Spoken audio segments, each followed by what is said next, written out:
3 वर्षापासून गळती आश्वासनांची बरसात, अखेर युवकांनीच वर्गणी काढून वाचवली व्यायामशाळा. देखरेखीसाठी पगार घेणारे नेमके करतात तरी काय? धरणगुत्ती तालुका शिरोळ. लक्ष्मीनगर धरणगुत्ती येथील ग्रामपंचायतीच्या व्यायामशाळेची अवस्था अत्यंत दयनीय झाली असून गेल्या 3 वर्षापासून पावसाळा सुरू झाला की व्यायामशाळेच्या छतामधून पाणी गळत आहे. या गंभीर समस्येबाबत ग्रामपंचायतीचे पदाधिकारी आणि सदस्य संबंधिताकडे वेळोवेळी तक्रार करूनही केवळ आश्वासनांची खैरात वाटण्यात आली, मात्र प्रत्यक्षात कोणतीही दुरुस्ती करण्यात आली नाही.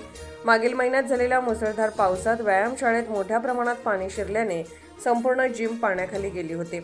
त्यावेळी या प्रकाराचा व्हिडिओ सोशल मीडियावर व्हायरल झाल्यानंतर संबंधितांकडून तात्काळ दुरुस्ती करून घेऊ अशी ग्वाही देण्यात आली होती. मात्र आश्वासनानंतर ना कोणी अधिकारी, ना पदाधिकारी आणि ना लोकप्रतिनिधी व्यायामशाळेकडे फिरकले. त्यामुळे युवकांमध्ये तीव्र नाराजीचे वातावरण निर्माण झाले आहे. अखेर प्रशासनाच्या उदासीनतेला कंटाळून जिममध्ये नियमित व्यायाम करणाऱ्या युवकांनी स्वतःच वर्गणी गोळा केली आणि स्वखर्चातून गळतीची दुरुस्ती करून घेतली. सार्वजनिक मालमत्ता जपण्याची जबाबदारी असलेल्या यंत्रणेला जे जमले नाही ते गावातील युवकांनी एकजुटीने करून दाखवले. यामध्ये आणखी एक गंभीर बाब समोर येत आहे.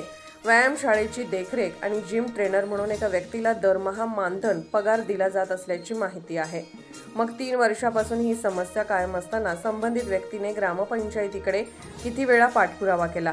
व्यायामशाळेच्या देखभालीची जबाबदारी नेमकी कोणी पार पाडायची? सार्वजनिक निधीतून मानधन घेतले जात असेल तर त्या बदल्यात कामाचा हिशेब कोण देणार, असा सवाल आता युवक आणि ग्रामस्थ उपस्थित करत आहेत.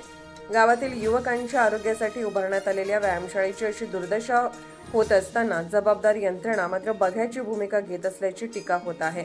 निवडणुका आल्या की विकासाच्या घोषणा आणि मोठमोठी आश्वासने देणारे लोकप्रतिनिधी प्रत्यक्ष कामाच्या वेळी मात्र गायब होतात, अशी संतप्त प्रतिक्रिया युवक व्यक्त करत आहेत.